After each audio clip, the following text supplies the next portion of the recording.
nasta'inu wa nastaghfiru wa na'udzu billahi min syururi anfusina wa min sayyiati a'malina may yahdihillahu fala mudhillalah wa may yudlil fala hadiyalah. Asyhadu an la ilaha illallah wahdahu la syarikalah wa asyhadu anna Muhammadan abduhu wa rasuluh. Allahumma shalli wa sallim wa barik ala hadzal nabiyil karim wa ala alihi wa sahbihi ajmain. Bapak Ketua Masjid beserta pengurus yang saya hormati, Bapak Ibu, orang-orang tua yang saya muliakan, hadirin hadirat yang semoga kita semua senantiasa dirahmati oleh Allah. Selalu kita awali dengan mengucapkan alhamdulillahirabbil alamin, bersyukur kita kepada Allah, bersolawat kita kepada Rasulullah sallallahu alaihi wasallam dan ucapan Allahumma shalli ala Muhammad wa ala alihi washabihi wasallim. Anas bin Malik meriwayatkan, Pak, mengisahkan tentang Abu Tolhah ketika hendak bepergian, anak laki-lakinya dalam keadaan sakit keras. Kemudian kata Ummu Sulaim, berangkat saja kau. Ditenangkannya perasaan suaminya, maka berangkatlah Abu Tolhah. Ternyata di saat Abu Tolhah bepergian, anak yang sakit tadi meninggal dunia. Dengan penuh kesabaran, Ummu Sulaim, istri dari Abu Tolhah, berpesan kepada keluarganya, jangan ada yang menyampaikan kepada Abu Tolhah ketika dia pulang. Biarkan aku yang menyampaikannya. Nah, inilah bentuk kesabaran seorang istri, Pak. Ternyata di kalangan sahabiah itu memang mereka juga memiliki kekuatan iman yang teguh kepada Allah dan Rasulullah SAW. Jadi sengaja dirahasiakan nih, Pak, bahwa anaknya sudah meninggal. Begitu Abu Tolhah pulang, layaknya istri-istri lain menyediakan makan seperti tidak terjadi apa-apa. Anak diposisikan seperti orang yang sedang tidur. Sudah dikasih makan, ditanya oleh Abu Tolhah, bagaimana keadaan anak kita? Dia sudah lebih baik saat ini. Nah, maksudnya sudah kembali kepada Allah, Pak. Nah, dia sudah lebih baik saat ini. Biasa kan kalau perempuan pasti meraung-raung tuh, Pak, ya. Anak meninggal meraung-raung, menangis-nangis. Tapi Ummu Sulaim betul-betul diberikan Allah kesabaran lebih. Nah, malam itu mereka tidur. Sengaja sebelum tidur dandan Ummu Sulaim ini secantik-cantiknya di depan suaminya. Setelah dia dandan, dia layani kebutuhan suaminya. Setelah rasanya terlepaskan, barulah Ummu Sulaim jujur kepada Abu Tolhah, menceritakan tentang bagaimana menurutmu suamiku jika ada orang yang meminjamkan barangnya kemudian dia mengambilnya kembali, haruskah orang yang dititipi tadi itu tidak mau mengembalikannya? Oh, enggak bisa seperti itu, harus dikembalikannya. Begitu juga dengan putra kita, Allah menitipkannya kepada kita, kemudian Allah telah mengambilnya kembali. Jadi Abu Tolhah, Pak, ditunggunya subuh, selesai sholat subuh dia tanya ke Rasulullah tentang kisah ini. Maka kata Rasulullah, apakah kalian bercampur semalam? Bercampur ya Rasulullah. Maka Rasulullah katakan, barakallahu lakuma fil lailatikuma. Semoga Allah memberikan keberkahan bagi kalian pada malam kalian berdua. Berkah doa Rasulullah ini, Pak, apa kata para sahabat? Aku melihat di Masjid Nabawi 9 orang laki-laki, semuanya penghafal Quran. Mereka ternyata adalah anak-anak Abu Tolhah dan Ummu Sulaim. Jadi bila kita sabar ketika ditimpa musibah, sabar yang tidak dipaksakan, Pak. Nah, dia kan ada sabar nih berusaha dibuat-buat gitu, Pak, ya. Ini tidak akan membuahkan hasil apa-apa. Tetapi ketika kita yakin bahwa inilah yang terbaik dari Allah, kemudian kita ikhlaskan, kita tidak mengeluh, maka Allah ganti dengan nikmat yang lebih besar. 1 putranya hilang, diganti Allah dengan 9 putra yang semuanya adalah penghafal Quran. Nah, ini bagian dari perempuan-perempuan surga yang ada di bumi. Betapa sabarnya Ummu Sulaim ketika menghadapi musibah ini. Nah, yang berikutnya, Pak, dari Ibnu Yasar, sewaktu dia ke Bahrain atau Yamamah, di sana dia mendapati ada seorang saudagar perempuan yang sangat kaya raya, tetapi duduk dalam keadaan sedih, Pak. Padahal tokonya sangat sibuk melayani orang, tapi dia duduk dalam keadaan sedih, termenung, menangis, Tidak ada raut bahagia, padahal sebanyak-banyaknya nikmat yang datang kepadanya. Tapi waktu itu Ibnu Yasar tidak begitu ingin tahu soal itu, Pak. Yang penting dia belanja barang, habis itu dia pulang.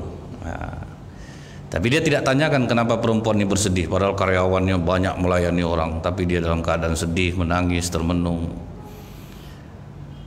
Pulang Ibnu Yasar, beberapa bulan kemudian dia ada kebutuhan lagi, berangkat lagi ke sana. Begitu beliau berangkat lagi ke sana,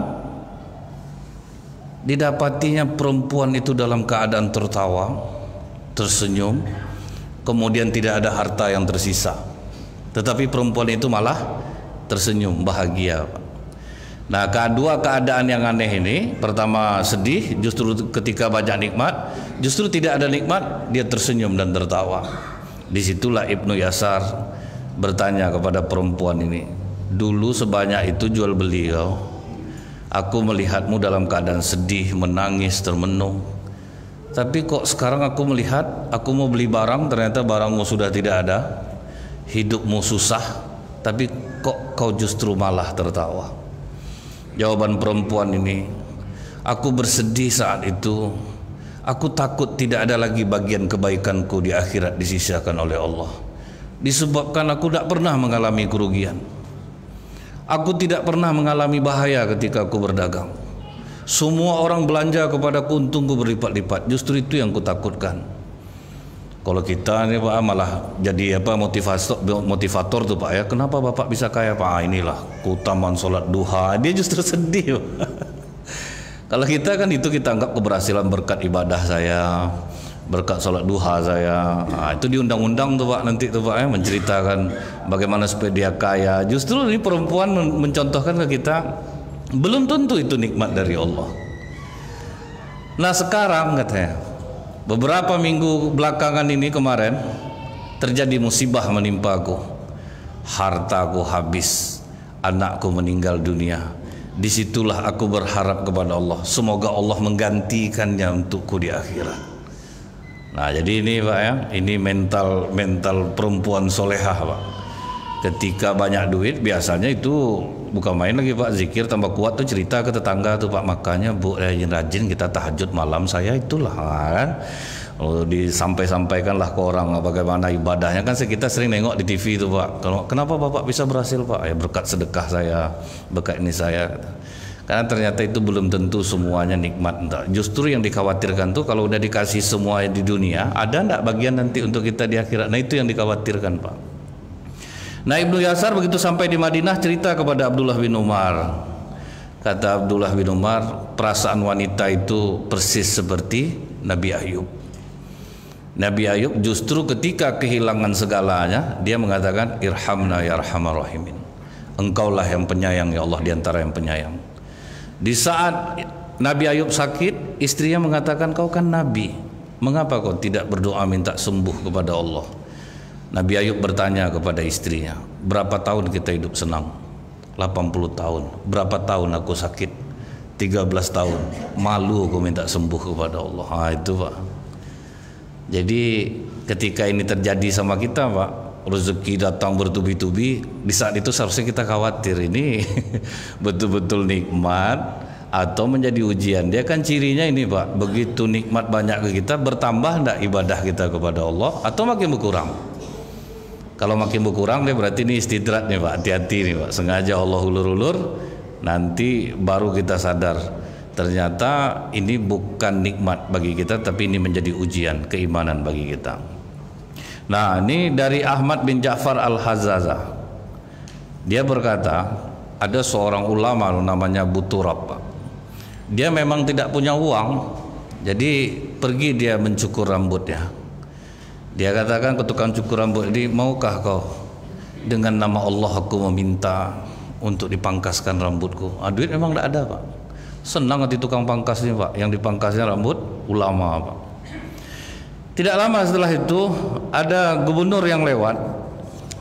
Jadi dia ini lewat, kemudian dia tanya ke asistennya, itu Abu Turab yang sedang potong rambut? Iya Pak Gubernur. Berapa ada uang yang kita bawa? Ini ada satu kantong uang, serahkan kepadanya. Datanglah Pak ya. Kalau sempat saya tuh Pak, berarti ini betul lah rezeki dari Allah itu. Dah terbayang saya Pak, kalau dapat saya ujian macam ini Pak, entahlah. Saya puji-puji gubernur tuh Pak tiap hari ya Pak ya. Nampak penjilatnya saya nanti. Dikasih, Syekh, ini ada titipan dari gubernur buat Syekh, pergunakanlah. Padahal kan Abu Turab tidak ada duit nih Pak. Kata Abu Turab, ini buat tukang cukur aja. Uang tuh Pak, ini buat tukang cukur aja. Apa kata tukang cukur tuh? Saya memangkas rambut Syekh Abu Turab ini supaya saya dapat kebaikan di sisi Allah. Jadi saya pun tidak mengambilnya. Kata Abu Turab, kalau gitu kembalikan lagi ke gubernurnya, bilang untuk kebutuhan dia aja. Itu Pak. Di mana cari tukang pangkas macam ini kira-kira nih Pak kan? Mungkin kalau dia terima kan cerita dia ke orang tuh Pak. Besok lain kali kalau ada ustaz potong rambut dah sambil duitnya, aku nih dapat sekantong kan. Abu Turab pada sedang tidak ada duit Pak, tapi dia tidak mau mengambilnya. Nah ini memang mahal ya Pak ya. Keimanan itu memang mahal, susah. Kalau macam kami ini Pak ya, masih sulit Pak, masih ada banyak terpikir mendapatkan dunia, masih kadang terpikir hidup senang gitu. Makanya kadang ceramah nih macam mana yang enak didengar orang aja Pak, supaya diundang orang terus Pak. Itu yang kadang-kadang ngerinya Pak sifat kami ini. Kemudian Pak, yang berikutnya itu ini riwayat dari Salih Al-Murri. Jadi dia menceritakan tentang kunjungannya kepada Abu Juhair As-Soleh. Jadi ini mereka ini sepakat nih Pak mau mengunjungi ulama.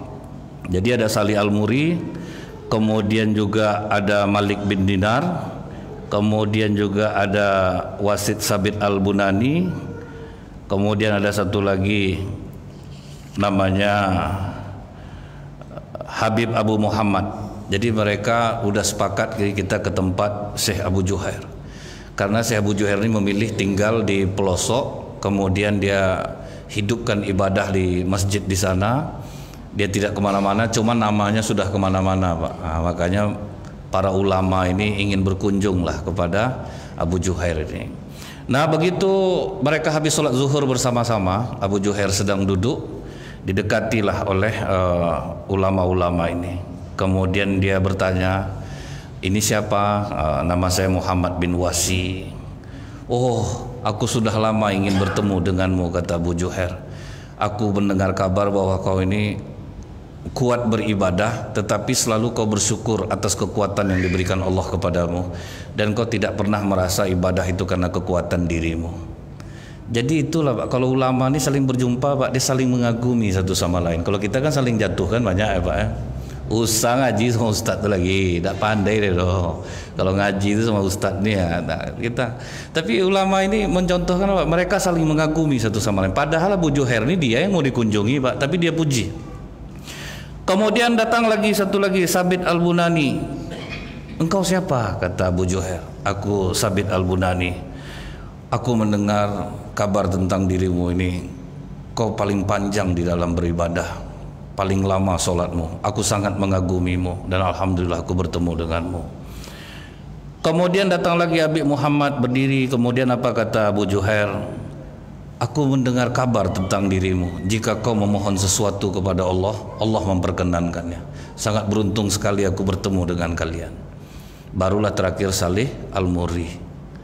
Engkau siapa? Aku Salih Al-Murri. Masya Allah, engkau yang dikatakan orang paling bagus bacaan Qur'annya.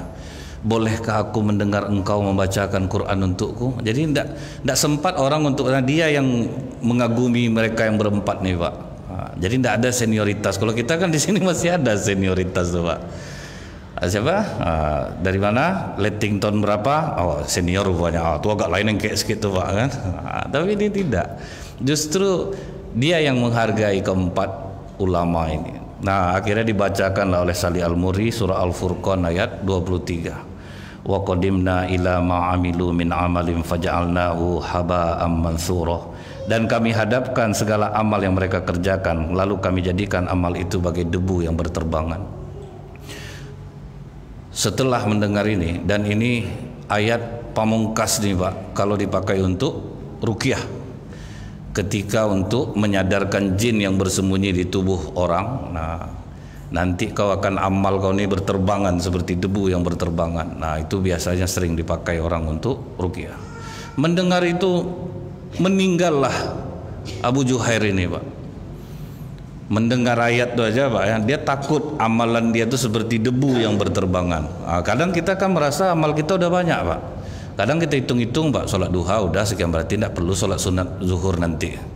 Ini nanti ini udah nih ngaji udah tadi pagi, berarti sore enggak lagi. Kan kadang-kadang kita ada membanding-bandingkan amal kita yang kita lakukan, padahal belum tentu amal itu diterima, Pak.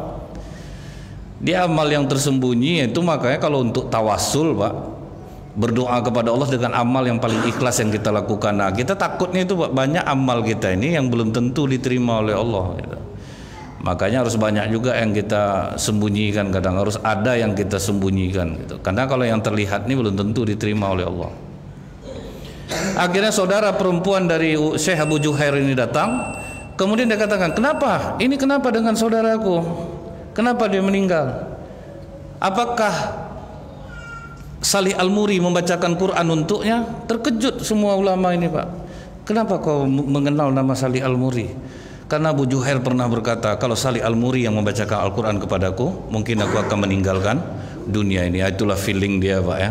Ketemu Salih Al-Muri, dia dengar suaranya, dan dia pun wafat dengan ayat Al-Quran. Tapi janganlah Bapak takutlah baca ayat ini, Pak. Nanti terpikirlah meninggallah sudah baca ayat ini nanti. Tidak. Itulah dahsyatnya keimanan seorang ulama. Baiklah, Pak, mungkin itu saja dulu. Kita tutup dengan doa kafaratul majlis. Subhanakallahumma bihamdika asyhadu an la ilaha illa anta astaghfiruka wa atubu ilaik. Assalamualaikum warahmatullahi wabarakatuh.